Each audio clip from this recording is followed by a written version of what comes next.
പറങ്ങോടൻ കുന്നത്താണ് വീട് വെച്ചത്. കാളിയും ചിരുതയും നീലിയും ചേക്കുട്ടിയും ഒക്കെ കുടിയിരിക്കുന്ന കുന്നാണ്.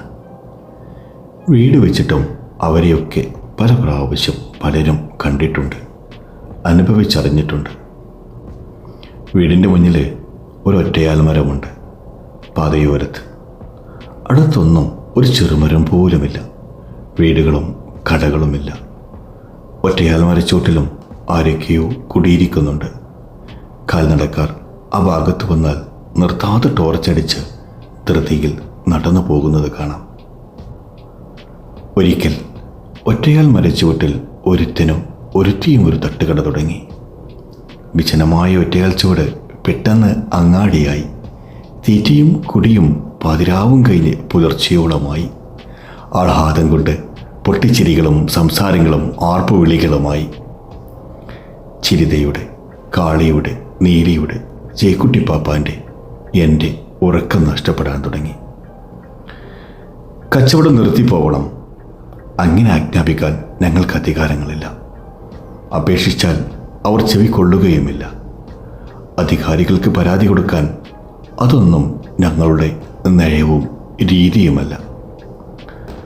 ഉച്ചക്ക് ആരോ മനസ്സിൽ തോന്നിച്ചു ആ കടവരെ ഒന്ന് പോവാൻ, ബെഞ്ചിലിരുന്ന് ഒന്ന് പുഞ്ചിരിക്കാൻ. ധൃതിയിൽ പച്ചക്കറികൾ വെട്ടിക്കൊണ്ടിരിക്കുന്ന അയാളപ്പോൾ ഒരു വിഷമം പറഞ്ഞു. മോൾക്ക് തീരെ സുഖമില്ല, നിർത്താതെ പനിക്കുകയാണ്. ഞാൻ അയാളെ ആംഗ്യം കാണിച്ച് എൻ്റെ അടുത്തേക്ക് വിളിച്ചു. ബെഞ്ചിലിരുത്തി ശബ്ദം കുറച്ച് രഹസ്യം പറയുന്നത് പോലെ പറഞ്ഞു. ഒറ്റയാലാണ്. ഇവിടെ ഇങ്ങനെ തീയും പുകയും ഉണ്ടാക്കുന്നതൊന്നും അവർക്ക് പറ്റിയെന്ന് വരില്ല.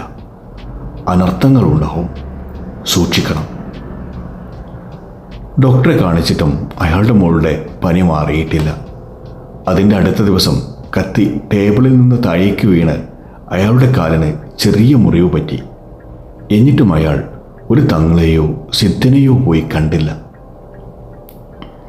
2 നാൾ കഴിഞ്ഞ് അയാളുടെ ഭാര്യയ്ക്ക് ഒരു ബൈക്ക് ആക്സിഡൻറ്റിൽ ചെറിയ പരിക്ക് പറ്റി.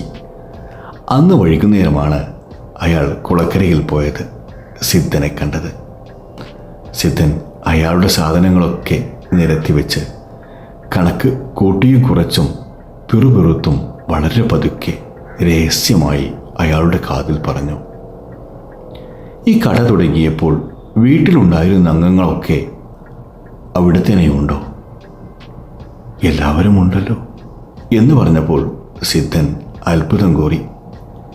സിദ്ധൻ്റെ ആ അത്ഭുതത്തിന് 1000 രൂപ കൊടുത്ത് ഒരു പെട്ടി ഓട്ടോറിക്ഷയും വിളിച്ചിട്ടാണ് അയാൾ ആലഞ്ച് വീട്ടിൽ വന്നത്. തട്ടുകടയുടെ അവസാനത്തെ പലകയും നേരം വഴിക്കുന്നതിന് മുമ്പ് തന്നെ പെട്ടി ഓട്ടോറിക്ഷ അയാളുടെ വീട്ടിലെത്തിച്ചു. പറങ്ങോടൻ കുന്നത്ത് താമസിക്കുന്നത് കാളിയും നീലിയും ചിരിതയും ചേക്കുട്ടിപ്പാപ്പാനും പിന്നെ ഈ മൂത്തോനുമാണ്.